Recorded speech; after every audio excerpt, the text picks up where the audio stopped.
मेरे साथ मौजूद हैं गोकुलपुर विधानसभा से पूर्व दिल्ली में यूजीसी के विरोध में मंत्री स्वर्ण नरेश जी। समाज और नरेश जी, छात्र जिस तरह देखा संगठनों जाएगा द्वारा 8 तारीख रामलीला मैदान में महिला दिवस के मौके 8 पर मार्च देश को के बड़े यशस्वी आंदोलन की प्रधानमंत्री ने योजना बनाई है। यह कानून जनता को जो बहुत बड़ा उच्च भरोसा शिक्षण दिया। क्या कहेंगे संस्थाओं इसके में मौके पर? जाति आधारित देखिए, भेदभाव दिल्ली रोकने की के लिए जनता को बनाया गया 8 है। तारीख स्वर्ण महिला समाज दिवस द्वारा के दिन इसे जातिवादी देश और के काला यशस्वी कानून बताते हुए प्रधानमंत्री इसका श्री जो नरेंद्र मोदी जी ने विरोध हो रहा जो है, उसी तोहफा के दिया है वो चलते आज ऐतिहासिक है। लोनी इंद्रापुरी और बी ब्लॉक मंजलिस कसगी पार्क वाले से पार्क लेके और माथुर मौजपुर तक जो पिंक वैश्य लाइन का धर्मशाला जो में रूट राष्ट्रवादी स्वर्ण जो अभी महासभा यहाँ से एवं चलेगा, समस्त इससे स्वर्ण निश्चित तौर समाज से द्वारा विशेष पूरे बैठक का आयोजन ईस्ट किया गया, दिल्ली के लोगों जिसमें को मुख्य बहुत अतिथि लाभ होने वाला है। मां और अब ये सांभी पीठ के इस पीठाधीश्वर स्वामी कॉरिडोर के आनंद खुलने जी से महाराज, आचार्य अब यह श्री मेट्रो आनंद रिंग जी के रूप में पूरी दिल्ली के महाराज, सर्कल करनी के अंदर सेना में अध्यक्ष घूमेगी। और अब आप यहाँ राजेश से कहीं भी जा सकते हैं। खावट ये सारी एवं दिल्ली सुविधाएं एनसीआर से हमारे भारी देश के संख्या में यशस्वी स्वर्ण समाज के प्रधानमंत्री श्री पदाधिकारी नरेंद्र एवं मोदी जी ने तोहफा दिया। स्थानीय हम जनता उनके ने लिए बहुत बहुत धन्यवाद, बढ़ बहुत बहुत चढ़कर साधुवाद कहना चाहते भाग विवेक जी, आ लिया। जाते हैं आपकी ब्यूरो विधानसभा रिपोर्ट। गोकुलपुर की विधानसभा के अंदर आ जाते हैं। कहीं पे विकास हो रहा है, कहीं पे विकास नहीं हो रहा। बात करी जाए पानी की, बात करी जाती है तो जो लाइनमैन है, लाइन गड्ढा खोद के चले जाते हैं, लेकिन लाइन सुचारू रूप से चालू नहीं कर पाते हैं। वही विडंबना ये है कि गोकुलपुरी की जो जनता है बड़ी त्राही त्राही कर रही है। आप भी विजिट करते रहते हैं, मैं भी विजिट करता रहता हूँ। क्या कहेंगे इसके बारे में? देखिए, ये जो समस्याएं हैं, इन समस्या है तो समाधान है। लेकिन अगर समाधान करने की अगर हमारी इच्छा शक्ति होगी, हमारी मानसिकता समाधान करने के लिए होगी, तो हम समाधान करने के लिए रास्ते भी वही चुनेंगे। लेकिन अगर हमारा मन समाधान करने के लिए ना हो और समस्याओं को लगातार पैदा करते रहें, समस्या लगातार बनी रहे, जिससे कि क्षेत्रीय नेता के पास लोग अधिक से अधिक पहुंचे, इस वजह से वो काम नहीं कराती। यही उनकी रीति है और यही उनकी सर वो नीति है। सर सर्वश्रेष्ठ विधायक भी हैं। देखिए, सर्वश्रेष्ठ विधायक वो 2008 से 2013 के बीच में उनको उपाधि दी गई थी 1 वर्ष की।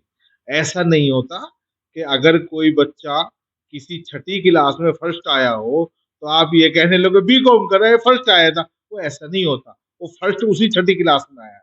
आपको ये भी समझना पड़ेगा। उस समय की समस्याएँ कुछ और थी दिल्ली की, आज की समस्याएँ कुछ और है दिल्ली की। अभी मैं आपको बताना चाहूँगा, जैसे आपने कहा जगह-जगह पे जल बोर्ड के लोग गड्ढा खोद के चले जाते हैं। आपने यही कहा ना। और पानी नहीं आ रहा।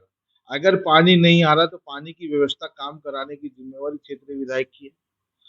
अभी इन्होंने जहाँ पे एक विशेष वर्ग है, उन विशेष वर्ग में 24 घंटे पानी आए, इसीलिए कई जगह चेकवाल बंद कराए हुए हैं। आपकी शायद जानकारी में है, नहीं है। उन विशेष वर्ग के लोगों को पानी पर्याप्त रूप से जरूरत से ज्यादा मिले, क्योंकि यही उसका कोर वोटर है।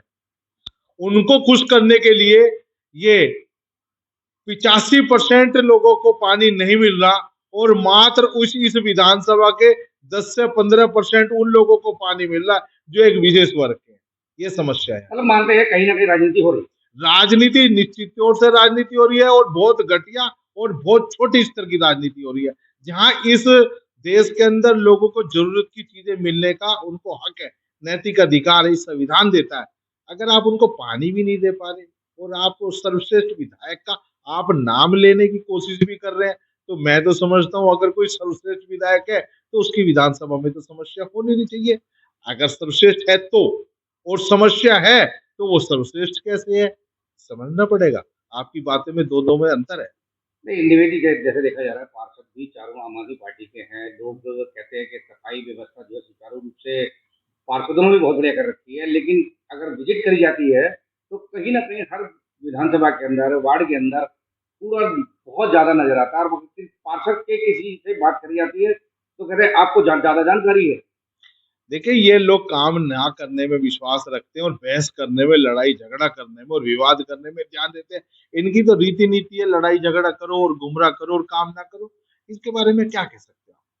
इन लोगों को तो आदतें हैं लड़ाई करो। अब जैसे क्षेत्रीय विधायक के बारे में समझ लीजिए, इनके चारों पार्षदों से नहीं बन रही। ये भी मैं बताऊं आपको, चारों पार्षद इसको गाली देते हैं, चारों पार्षदों को गाली देते हैं।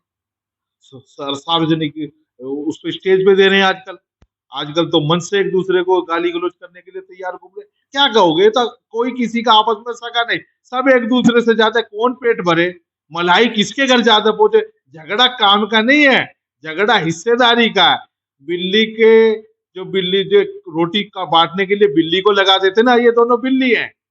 ये हर टुकड़े को तोड़ के अपनी तराजू में रखते रहते हैं और उसी स्तर पे काम करते हैं। ऐसी इनकी मानसिकता, ऐसी इनकी रीति है और ऐसी इनकी नीति है। मैं मानते हैं कि इसी वर्ष के अंदर जो है विधायक जी फंड लेकर आए 1,80,00,000 का, फिर 1,20,00,000 का, उसके बारे में क्या कहेंगे? इसलिए 1,20,00,000 रुपए का जो इन्होंने फंड लगाया वो इंडस्ट्री एरिया में लगाया, और जहां इंडस्ट्री एरिया में जहां इन्होंने प्लॉट ले रखे हैं, जहां इनके अपने चित परिचित लोगों के इन्होंने नाम से प्लॉट खरीदवा रखे हैं, उन लोगों के मोहल्ले में जाके काम करते हैं, इंडस्ट्री एरिया वालों से पैसे लेके काम कर रहे हैं। और जहाँ गरीब गरीब लोग, मजदूर लोग, जहाँ 20 गज, 25 गज, 35 गज, 40 गज, 50 गज, 60 गज, 70 गज अपने बच्चों का जीवन यापन कर रहे हैं, लोग बाग सोचते हैं दूर किराए पे रहने से तो अच्छा है मेरे बच्चों के सर पे छत हो जाए, तो अपनी छत का इंतजाम करके रह रहे हैं। उनको जो सुविधाएं है वो नहीं मिल रही।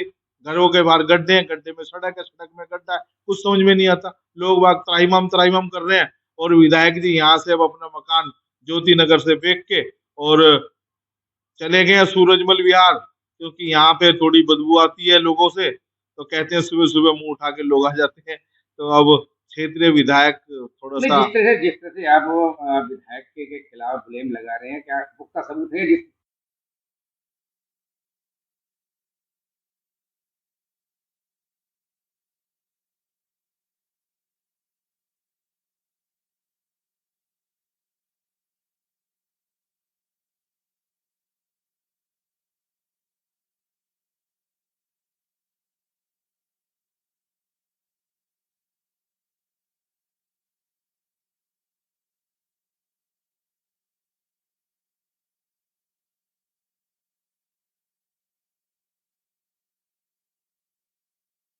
निवेश जी, एक चीज़ और पूछना चाहूँगा, गंगा विहार की बात करी जाए, रोड की बात करी जाए, तो उस रोड के बारे में क्या कहेंगे आप? देखिए, गंगा विहार का जो नाले वाला रोड है, वहाँ पे एक आरसीसी का नाला और एक आरसीसी की सड़क बनाने का टेंडर हुआ।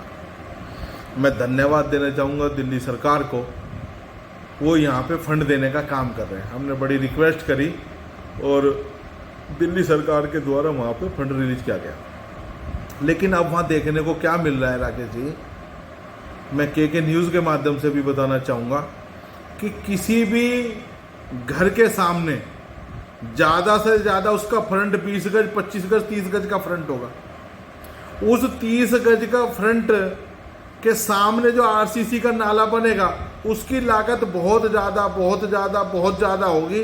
तो 20 से 15, 20, 25 हज़ार से ज़्यादा नहीं होगी। और उसके घर के सामने जो सड़क बनेगी वो भी 20 से 25 हज़ार से ज़्यादा नहीं लागत की बनेगी। यानी कि मैं ये कहना चाहता हूँ आपके माध्यम से कि 50,000 रुपये मात्र उसके घर के सामने लगते हैं, मात्र 50,000। और उस आदमी की पूरी जीवन पूंजी के मकान जो उसने पैसा लगाया है, उसका मकान नीचे पड़ रहा है।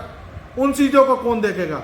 अगर आप कहीं भी चले जाइए, पुरानी दिल्ली में चले जाइए, नई दिल्ली में चले जाइए, कृष्णा नगर चले जाइए, रोहिणी चले जाइए, कहीं भी चले जाइए, तो वहाँ पे सीवर के ढक्कन को उठाते नहीं है, क्योंकि सीवर को बार बार उठाने का मतलब है जितने आसपास के मकान है वो सब नीचे पड़ेंगे। तो वहाँ सड़क तोड़ी जाती है और सड़क तोड़ने के बाद वहाँ पे दोबारा सड़क बनाई जाती है। जब मैं वहाँ पे एस्टीमेट बनवा रहा था तो मैंने माननीय जई साहब से कहा कि इसके अंदर एक एस्टीमेट लेना, एस्टीमेट के अंदर सड़क तोड़ के ले जाने वाला आइटम भी लेना। अब उसके बाद में उन्होंने वहाँ के क्षेत्रीय विधायक से डिस्कस करा, उसने वो कटवा दिया आइटम। अब वो आइटम कटने का कारण क्या हो रहा है कि सबके सब मकान नीचे पड़ रहे हैं। तो ये सब चीज़ें हम आम जनमानस को लाभ दे रहे हैं, हानि कर रहे हैं। एक आदमी, गरीब आदमी पूरी जीवन की मेहनत कमाई पूंजी से उस मकान का अपने का निर्माण करता है और उसका गरीब का मकान नीचे पड़ रहा है। हम उसको सुविधा दे रहे हैं या सुविधा से बिल्कुल बेकार कर रहे हैं। अब उसका घर मकान नीचे पड़ेगा, घर में बरसात में पानी भरेगा, अब उसकी जिम्मेवारी कौन लेगा? तो छोटी छोटी ऐसी गंभीर समस्याएं हैं, अगर हम समय पे सचेत ना हो और समय पे ना जगे तो ये समस्या आगे चलकर बड़े विस्फोटक रूप से हम लोगों को नुकसान देने वाली होगी।